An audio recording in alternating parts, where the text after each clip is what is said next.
Un couple qui tue plus d'une demi-douzaine de personnes à LA durant l'été 1980 sur fond de décapitation, d'éventration et de nécrophilie. C'est l'affaire que nous allons voir ensemble aujourd'hui.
Douglas Daniel Clark est né le 10 mars 1948 en Pennsylvanie, aux États-Unis.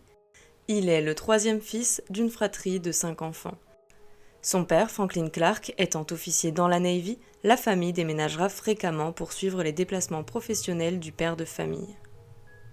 Douglas vivra donc aux îles Marshall, à San Francisco ou encore en Inde. Il bénéficiera d'une enfance privilégiée qui lui donnera accès à la pratique de la musique et lui permettra de devenir saxophoniste. Douglas commence cependant à montrer des comportements problématiques assez jeunes. On nous rapporte par exemple qu'il ira à l'école ivre, sera accusé de vol de vélo ou encore qu'il écrira une lettre érotique à une de ses enseignantes. C'était aussi un enfant qui mentait énormément, notamment à ses parents. Adolescent, il enregistrait ses ébats sexuels avec ses conquêtes à leur insu dans le but de les faire écouter à ses camarades. Malgré tout ça, Douglas Clark bénéficiera du soutien indéfectible de sa mère et de son père. Scolairement parlant, Douglas fréquentera l'école internationale de Genève en Suisse, puis l'académie militaire de Culver en Indiana. Il rejoint l'armée de l'air en 1967 après l'obtention de son diplôme et finira mécanicien. À l'âge de 24 ans, il se marie avec une certaine Beverly, mais leur union prend fin 4 années plus tard. Ils divorcent donc en 1976. Durant cette période, Douglas Clark travaillera comme opérateur de centrale à vapeur à la Valley Generating Station de Los Angeles, puis, par la suite, deviendra opérateur de chaudière à la fabrique de savon Jergens à Burbank en 1979. On disait de lui qu'il était ambitieux, mais qu'il ne prenait pas la peine de fournir le travail nécessaire pour atteindre le succès qu'il visait. En parallèle de son travail, il sort beaucoup dans le but de rencontrer des femmes seules, possiblement sensibles à son charme, qui pourraient l'héberger gratuitement. Il s'attribuera lui-même le surnom de « roi du coup d'un soir ». La vie de celle qui deviendra sa complice est beaucoup moins paisible. Carol Bundy, de son vrai nom Carol Mary Peters, est née le 26 août 1942. Elle aura une petite sœur nommée Vicky, de 3 ans, sa cadette. Durant son enfance, elle est moquée et rejetée par ses petits camarades, ce qui la conduit à se réfugier dans la lecture, notamment de science-fiction. Malheureusement, à la maison, la situation n'est pas meilleure. Carol idéalisera par la suite son enfance et ses parents en s'obstinant à dire qu'elle avait vécu une enfance tout à fait heureuse et normale. Il faudra un nombre important d'heures d'échange avec des psychiatres pour passer au-dessus de cette image fantasmée. Charles Peters, son père, travaillait en tant que dépanneur au cinéma et Gladys Peters, sa mère, était coiffeuse. Ses 2 parents souffraient d'alcoolisme et étaient violents. Carol était une enfant introvertie et maltraitée. Elle vivra de nombreux événements traumatisants, comme par exemple quand sa mère voudra la mettre à la porte à l'âge de 8 ans. C'est son père qui finira par la convaincre de lui permettre de revenir. Carol ne sera jamais en mesure de dire au psychologue où elle est allée quand sa mère l'a laissée enfermée à l'extérieur de la maison ce jour-là. Elle refusera de reconnaître la douleur que sa mère a pu lui infliger pour, selon les experts, garder une forme de contrôle sur la situation, légitimant les violences de ses parents par la gravité de ses infractions. Sa mère meurt alors que Carol n'est âgée que de 11 ans. C'est à partir de ce moment précis que sa vie bascule encore davantage dans l'horreur. Son père, Charles, projettera sur elle le rôle conjugal qu'occupait sa défunte femme. La nuit même de sa mort, il exigera qu'une de ses filles le rejoigne dans son lit. C'est sa petite sœur qui finira par s'y résoudre. Carol passera la nuit à entendre les pleurs et les supplications de Vicky, abusée par leur père dans la chambre voisine. À partir de ce jour, les abus sexuels vis-à-vis des deux sœurs seront quotidiens. Les abus se poursuivront pendant à peu près 1 an jusqu'à ce que le père rencontre et épouse une nouvelle femme. Leur mariage sera de courte durée puisque Charles, dans un excès de rage suite à une dispute, tuera le chat de Carol avec un fusil par erreur alors qu'il voulait viser sa propre femme. Suite à ces événements, cette dernière demande le divorce et l'obtient. Carol et Vicky ont été confiées à des familles d'accueil avant qu'elles ne soient placées sous la garde d'une grand-mère du Michigan, puis d'un oncle qui vivait dans l'Indiana. Mais Charles finira par retourner chercher ses filles. Carol commencera à avoir des relations aussi bien avec des hommes qu'avec des femmes, mais c'est avec un homme nommé Léonard qu'elle se marie quand elle a à peine 17 ans. Son mari, lui, en a 56. Léonard était alcoolique, tout comme son père, et voulait l'obliger à se prostituer, ce qui conduira Carol à mettre fin à leur relation. C'est à l'âge de 20 ans que son père, Charles, se suicide par pendaison. Le deuxième homme qu'elle épousera se nomme Richard Guys, c'est un écrivain spécialisé dans le X, âgé de 32 ans. Guys encouragera Carol à se lancer dans l'écriture. Il lui offre même une machine à écrire ainsi que des cours accélérés d'écriture et la pousse à vendre son travail. Elle réussira d'ailleurs à se faire publier quelques articles. Elle finira aussi par le quitter. Suite à ces événements, elle fréquentera l'université de Santa Monica et deviendra infirmière. Elle se mariera alors une 3e fois, cette fois-ci avec Grant Bundy, un homme violent qui travaillait dans le milieu médical également. Les violences conjugales faisaient alors partie du quotidien pour Carol, mais leur union s'est encore dégradée à partir du moment où Grant a dû envisager de devoir s'occuper de leurs 2 fils et de Carol, dont la vue avait énormément baissé et qui se trouvait être malvoyante, donc dans l'incapacité de travailler. C'est finalement en janvier 1979 que Carol s'enfuit avec ses 2 enfants, Chris et Spike, âgés de 5 et 9 ans, pour se rendre dans un refuge pour femmes ayant subi des violences domestiques. 2 semaines plus tard, elle trouvera un appartement dans un immeuble nommé Valerio Gardens à Van Nuys, un quartier de Los Angeles. Elle y rencontre un homme du nom de Jack Murray. Je vais vous parler un peu plus en détail de cette personne car ça a son importance pour la suite de l'histoire. Donc Murray est un chanteur de country australien qui cherche à connaître le succès à Los Angeles et gère en parallèle avec sa femme Janet le complexe d'appartements dans lequel Carol vit maintenant. Carol est à cette époque décrite comme une personne ayant des mœurs légères et elle finira par jeter son dévolu sur Jack Murray. Elle utilisera tous les stratagèmes possibles pour attirer son attention, comme par exemple boucher ses canalisations avec des vêtements de ses fils pour que Jack vienne chez elle réparer les dégâts. Elle finira par entretenir une liaison avec lui. Cependant, Jack n'était pas un homme très recommandable. Selon différents témoignages, c'était un homme violent et un agresseur sexuel. Douglas Clark déclarera à ce sujet « Jack Murray's a noted Australian, came over here, sexual sadist. He lured him into his van for sex, very charming and nice. But as soon as he was ready, he would turn him over and rape them anally. He bit a girl so bad on the back it left a scar. He damn near bit another woman's nipple off. Brutalized his wife. He brutalized people. He was a thief. He was a child molester. And the LAPD says, well, he was a nice guy. » D'autre part, on sait que Jack a réussi à extorquer beaucoup d'argent à Carol Bundy en lui racontant qu'il n'avait pas de quoi soigner le cancer fictif de sa femme. Janet, cette dernière, était au courant des fréquentations et des liaisons extraconjugales de son mari et avait des soupçons concernant Carol Bundy. Ces soupçons seront confirmés quand, suite à un voyage à Las Vegas, Janet ramène à Carol les valises qu'elle avait oubliées dans le van de son mari. Elle lui demandera alors de laisser leur famille tranquille et de faire preuve d'un peu plus de dignité. C'est lors de cet échange que Bundy apprendra que Janet Murray ne souffrait d'aucun cancer. Carol décidera alors de soudoyer Janet en lui offrant $1 500 si elle quittait Jack. La femme de Jack, sidérée par cette demande, exigera que Carol quitte le complexe d'appartements. Après cette expulsion, Bundy a continué de se présenter régulièrement au concert de Jack Murray.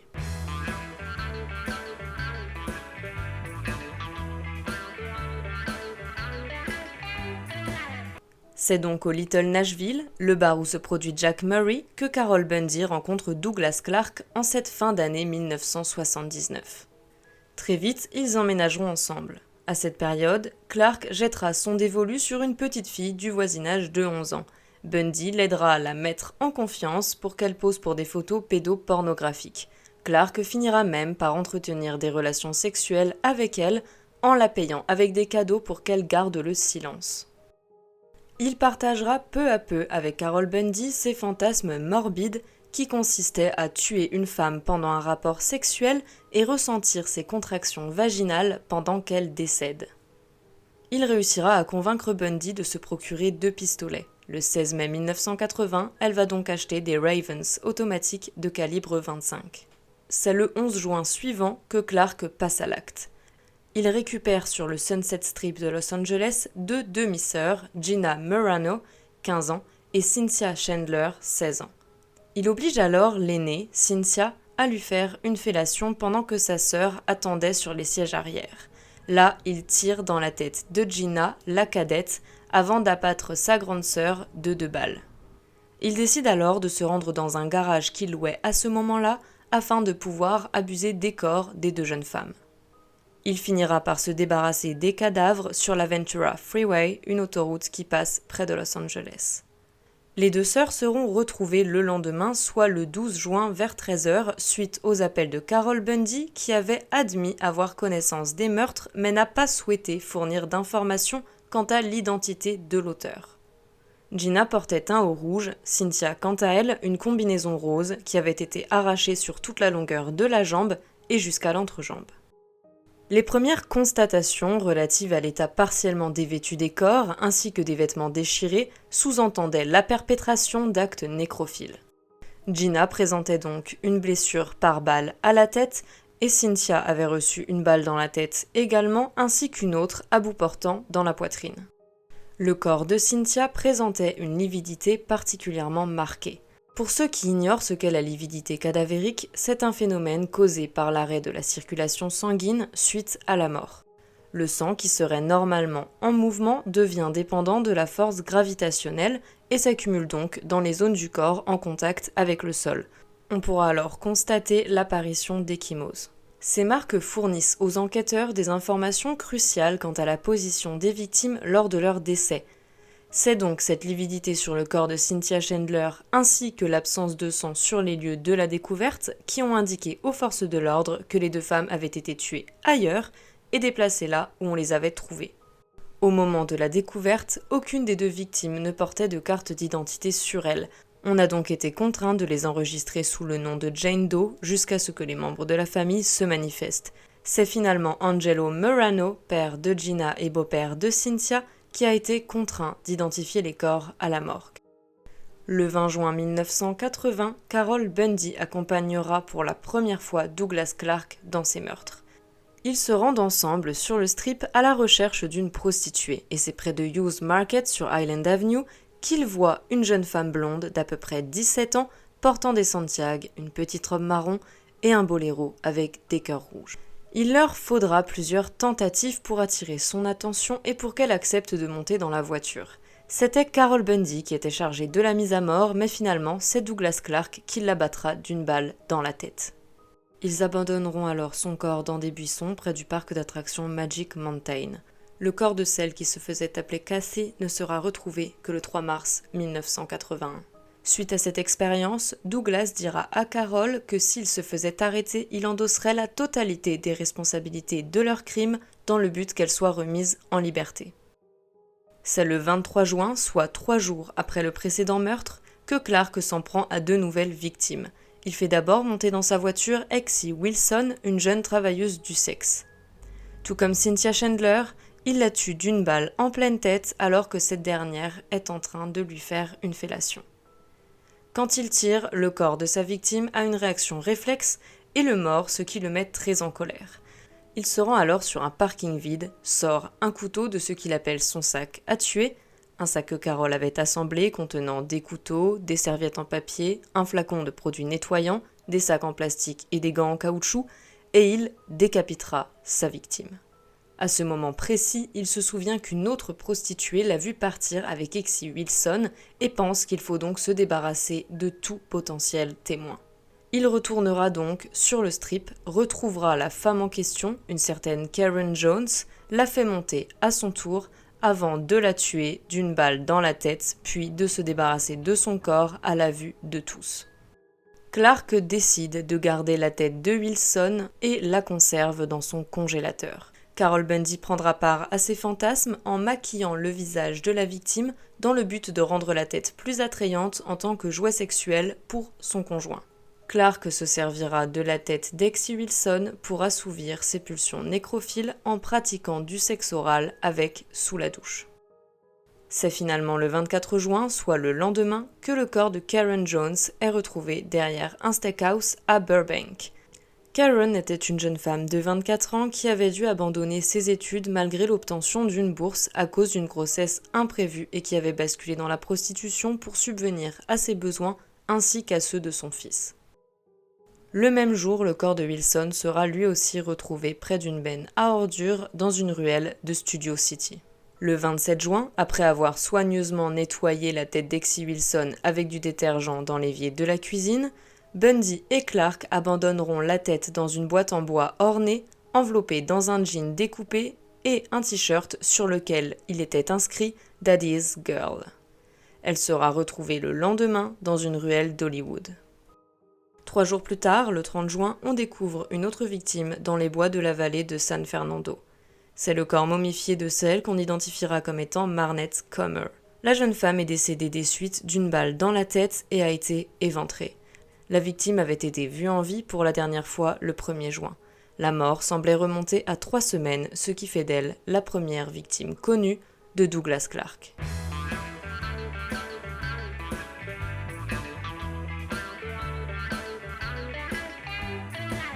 En juillet 1980, la police de Los Angeles a déjà 6 meurtres sur les bras et aucune idée de l'identité de l'auteur. Mais tout cela va changer suite à la nuit du 3 août 1980. Carol Bundy, prise d'énormément de culpabilité et de mal-être, se confiera à son ancien amant Jack Murray au sujet des crimes après avoir bu quelques verres avec ce dernier. Murray répondit de suite qu'il fallait en parler aux forces de l'ordre. Elle décidera alors qu'il fallait le faire taire.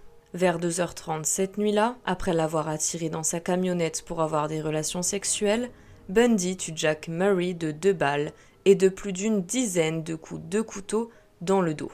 Elle lui découpe aussi une partie des fesses et lui inflige plusieurs blessures anales avec sa lame. Elle déclarera à ce sujet que c'était pour lui faire payer ce qu'il lui avait fait subir à elle et à d'autres femmes. Elle finit par lui couper la tête dans le but de se débarrasser des preuves, à savoir des balles qui étaient restées dans le crâne. La relation entre Douglas Clark et Carol Bundy s'était dégradée à tel point que Clark fréquentait d'autres femmes et n'habitait plus quotidiennement avec elles. Bundy était alors persuadé que son acte allait être interprété comme une preuve de dévotion vis-à-vis de lui et qu'il se rapprocherait. Elle ramène donc la tête chez elle dans un sac plastique pour la lui montrer, mais la réaction de Clark n'est pas celle à laquelle elle s'attendait. Il a alors commencé à blâmer Carol pour la situation dans laquelle il se trouvait, lui disant qu'elle était stupide d'avoir tué Jack Murray. Il lui fait aussi remarquer qu'avoir coupé la tête n'avait pas pour autant fait disparaître les douilles. La tentative de Bundy de se rapprocher de l'homme qu'elle aimait avait donc échoué. Ils finiront par jeter la tête dans une poubelle de la ville, mais cette dernière ne sera jamais retrouvée. Dans les jours qui ont suivi, des riverains se sont plaints de l'odeur qui émanait du van de Jack Murray. La police se rend donc sur place et tombe sur le corps de la victime. Là où devait normalement se trouver sa tête, il y avait un oreiller imbibé de sang. Ils trouveront aussi les douilles en question sur le sol. Une enquête est lancée et Carol est interrogée, des témoins ayant affirmé qu'elle était la dernière personne à avoir été aperçue avec Jack Murray vivant. Elle se rendra donc au commissariat accompagnée de Clark qui lui fournira un alibi pour cette nuit-là. Les policiers resteront cependant dubitatifs quant au couple, Douglas Clark transpirant énormément pendant les interrogatoires. 2 jours après la découverte du corps de Murray, soit le 11 août 1980, Carol Bundy, qui vivait très mal la situation, a commencé à raconter ce qui s'était passé sur son lieu de travail. Une collègue, paniquée, appelle la police, mais Bundy quitte l'hôpital pour rentrer à son domicile. Les forces de l'ordre, une fois sur place, fouillent le casier de Bundy mais n'y trouvent rien de significatif. Sur le chemin du retour, elle s'arrête à l'usine où travaillait Douglas Clark pour le prévenir du fait qu'elle comptait se rendre. Elle lui offre alors le reste de son argent pour qu'il puisse s'enfuir. Clark, après le départ de Bundy, appelle immédiatement l'un des officiers qu'il avait rencontré lors de la déposition de Carol et détruit l'alibi qu'il lui avait fourni en affirmant qu'elle était sortie la nuit où Jack Murray avait été assassiné. Une fois chez elle, Carol Bundy appelle pour avouer ses crimes. Au même moment, la police arrivait à son domicile. Elle leur dit alors avoir tué Murray et accuse son conjoint Douglas Clark d'être le Sunset Strip Killer. Elle avoue même que Clark aurait tué une victime non identifiée dont le corps sera retrouvé le 26 août à Nashville. Elle avait reçu une balle dans la tête. Son visage a été reconstruit par le Centre national pour les enfants disparus dans le but de l'identifier, mais ça n'a jamais rien donné. Douglas est appréhendé sur son lieu de travail. Après son arrestation, on retrouve les armes des crimes cachées dans un sac à l'usine où il travaillait derrière une brique qui se trouvait dans les escaliers menant à la salle des machines. Clark racontera que les crimes ont été commis par Murray et Bundy et affirmera que Carol reproduisait les crimes de Ted Bundy au travers d'une série de meurtres scriptés. Et si vous vous demandez, non, il n'y a aucun lien de parenté entre Theodore Bundy et Carol. Clark comparera les crimes de Ted à ceux de sa concubine en tirant des conclusions quant à la correspondance des dates et en affirmant l'existence de similarités frappantes entre les modus operandi des séries de meurtres. Il maintiendra cette version jusqu'à aujourd'hui, qualifiant régulièrement Carol Bundy de grosse gouine sadique. Cependant, les allégations de Douglas Clark seront très rapidement discréditées. On sait par exemple que Murray ne peut pas être l'auteur des différents crimes parce qu'on a des preuves du lieu où il se trouvait durant 3 des meurtres commis. On sait aussi que les corps des 2 sœurs ont bien été transportés dans le garage loué par Clark et qu'il est l'auteur des meurtres parce qu'on y a retrouvé une empreinte de pas ensanglantés dont le motif correspondait en tout point aux semelles de la paire de bottes que Clark portait lors de son arrestation.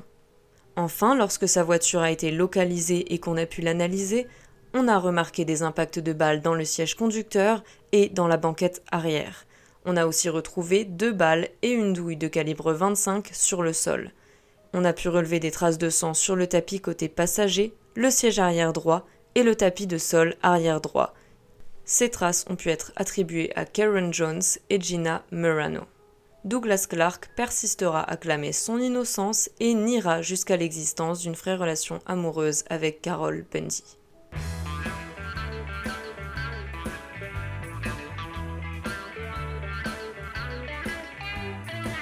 Si maintenant on s'intéresse à la personnalité et au profil psychologique des 2 accusés, on peut dire que Clark sait maîtriser son image.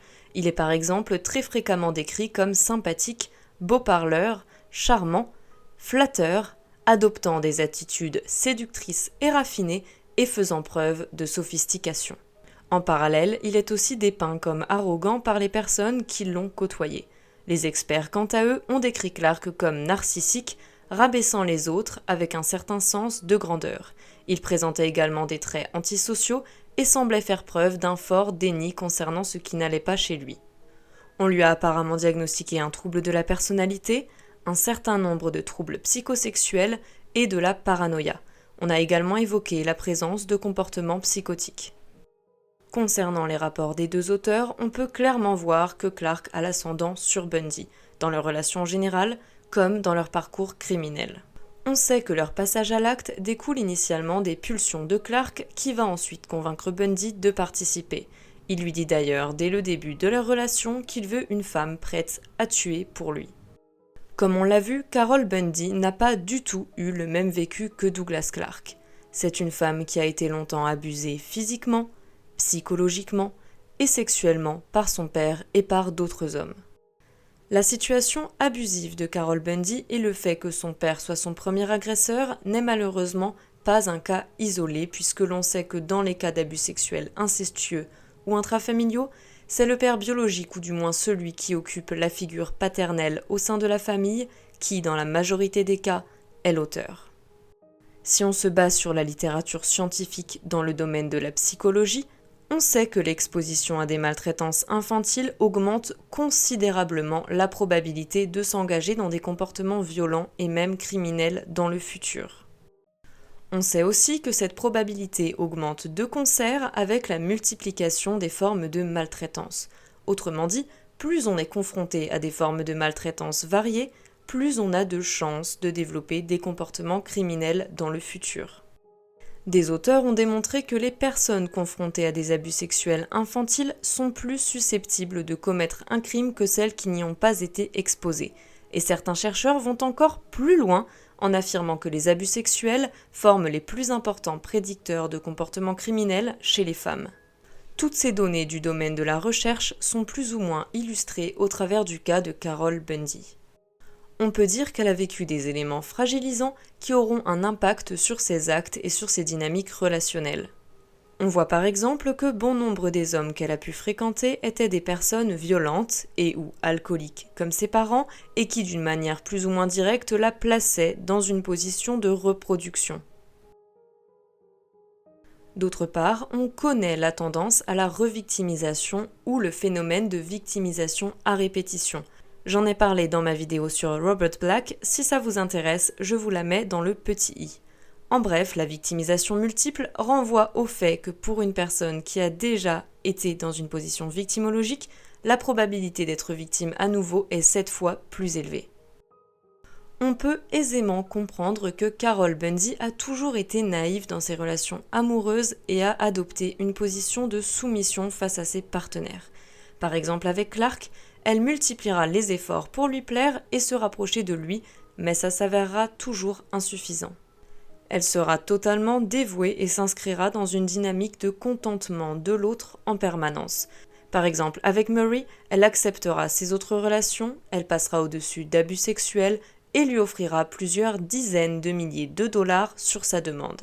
Avec Clark, elle acceptera n'importe quelle pratique sexuelle chez son compagnon, incluant la pédophilie ou la nécrophilie, et tombera dans la criminalité. On sait que Carol Bundy, dès sa jeunesse, s'implique dans des relations pour la gratification sexuelle et pour le besoin de se sentir désirée. Cette dynamique, qu'elle gardera tout au long de sa vie, découle directement des abus subis durant sa jeunesse. En effet, il n'est pas rare de voir l'apparition de ce genre de mécanisme chez les victimes. Dans le cas de Carol, on va pouvoir observer une faible estime de soi et l'adoption de comportements sexuels à risque, ce qui représente des conséquences connues du vécu d'abus sexuels durant la jeunesse. D'autre part, les experts ont pu déterminer qu'elle avait un QI moyen à élevé et ont pu constater qu'il n'y avait aucun signe de dysfonctionnement cérébral chez elle. Selon eux, le meurtre de Jack Murray serait une explosion de colère, de frustration et de ressentiment face aux abus, à la trahison et au rejet qu'elle avait subis. Elle sera donc jugée responsable pénalement. Pour finir, dans le cas de Clark, on pourrait parler d'érotophonophilie. Ce terme un peu complexe au premier abord désigne en fait une forme extrême de paraphilie qui consiste à éprouver de l'excitation sexuelle quant à l'acte réel ou fantasmé de commettre un meurtre. Donc ça rejoint ce qu'on appelle plus communément un meurtre sexuel, à savoir tuer une personne durant un rapport sexuel et en tirer une satisfaction érotique. Ce type de meurtre est souvent guidé par des fantasmes narcissiques de domination et de contrôle total sur la victime et donnera parfois lieu à des mutilations génitales, des démembrements, des éviscérations comme c'est le cas pour Marnette Comer, ou encore des activités nécrophiles comme on a pu le constater pour les sœurs Murano et Chandler. Chez les érotophonophiles, on retrouve une tendance plus accrue que chez les autres meurtriers à commettre des meurtres sériels et à se livrer à la conservation de trophées.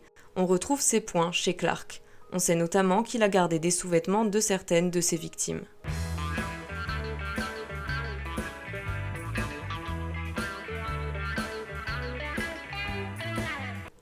Bundy témoignera contre Clark en échange d'une peine réduite et d'une immunité concernant de possibles poursuites pour des crimes supplémentaires.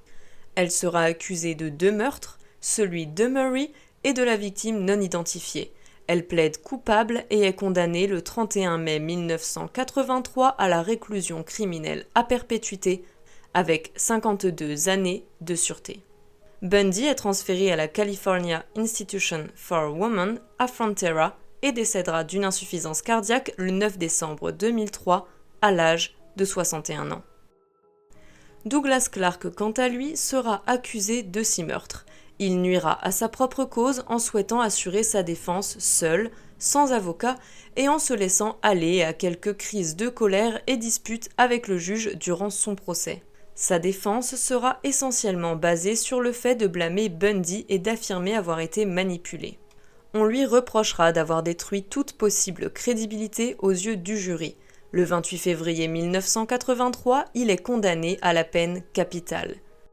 Aujourd'hui, Clark est toujours dans le couloir de la mort en Californie, dans la prison d'État de San Quentin.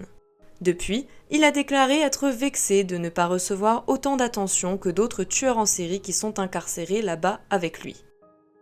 Un élément dont je voulais aussi vous parler est qu'on aurait pu arrêter Douglas Clark bien avant pour tentative de meurtre parce qu'il n'était pas inconnu de la police de Los Angeles. En effet, le 27 avril 1980, il va s'en prendre pour la toute première fois à une femme, Charlene Enderman, une prostituée de 22 ans qui l'accoste sur le Sunset Boulevard et fait monter dans sa voiture après avoir négocié ses services pour $40.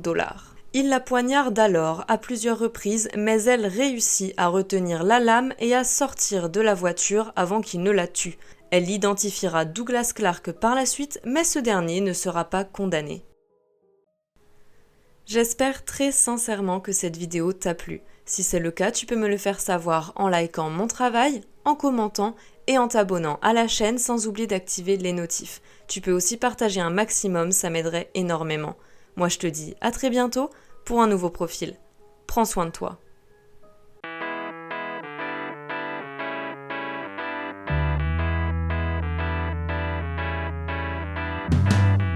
I am walking down the street, thanking the Lord I still got my feet. There's so much pain and crying.